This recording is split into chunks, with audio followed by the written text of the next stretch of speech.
Добро пожаловать в мой канал. La tempête Eleanor n'a pas fini avec l'Hexagone, selon le ministère de l'Intérieur. Le bilan de la tempête établi, jeudi 4 janvier, s'élève à 3 morts, 1 disparu, 26 blessés dont 4 gravement. Par ailleurs, si le vent ne souffle plus, les pluies et la neige perturbent encore 25 départements. France Info fait le point sur la situation.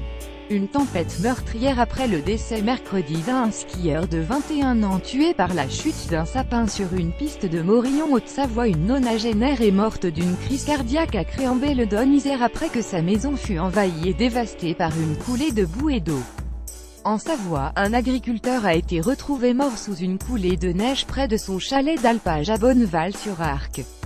Un pompier volontaire est par ailleurs porté disparu. Il secourait une famille réfugiée sur le toit de sa voiture, jeudi à la mi-journée, quand il a été emporté par un torrent déchaîné, la Bréda, entre Isère et Savoie.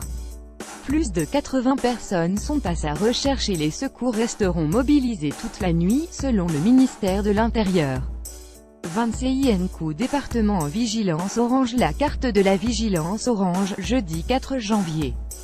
Météo France. L'alerte orange pluie inondation est maintenue pour le Doubs, le Jura, la Haute-Saône, le territoire de Belfort, la Haute-Savoie, la Savoie et l'Isère. L'alerte orange inondation seule concerne l'Ain, les Ardennes, la Corrèze, la Dordogne, l'Eure, la Gironde, le Lot, la Marne, la Meurthe-Moselle, la Meuse, la Moselle, la Nièvre, la Saône-et-Loire, le Bas-Rhin, le Haut-Rhin, la Seine-Maritime, les Vosges et l'Yonne. L'alerte orange pour risque d'avalanche concerne la Savoie et la Haute-Savoie. L'alerte au cru concerne l'Ain, les Ardennes, la Corrèze, la Dordogne, le Doubs, l'Eure, la Gironde, le Jura, le Lot, la Marne, la Meurthe-Moselle, la Meuse, la Nièvre, la Haute-Saône, la Saône-et-Loire, la Seine-Maritime, les Vosges, l'Yonne, le territoire de Belfort. Des routes encore coupées et risque d'avalanche jeudi. Les pompiers ont encore procédé à plusieurs centaines d'interventions en Savoie, Haute-Savoie et Isère, et de nombreux axes routiers locaux demeurent coupés. Dans les Alpes du Nord, le risque d'avalanche, lié à des chutes de neige suivies de pluies tout aussi abondantes ayant alourdi le manteau, était jeudi fort à maximal par endroits, alors que les stations de ski sont bondées en raison des vacances scolaires. Quelques coulées ont recouvert des routes, mais le risque de départ spontané devrait nettement diminuer vendredi selon Météo France.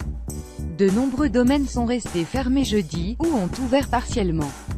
Le préfet de l'Isère a demandé aux vacanciers de ne pas anticiper leur retour, car des axes sont toujours en cours de déblaiement. À lire aussi tempête Eleanor. Tempête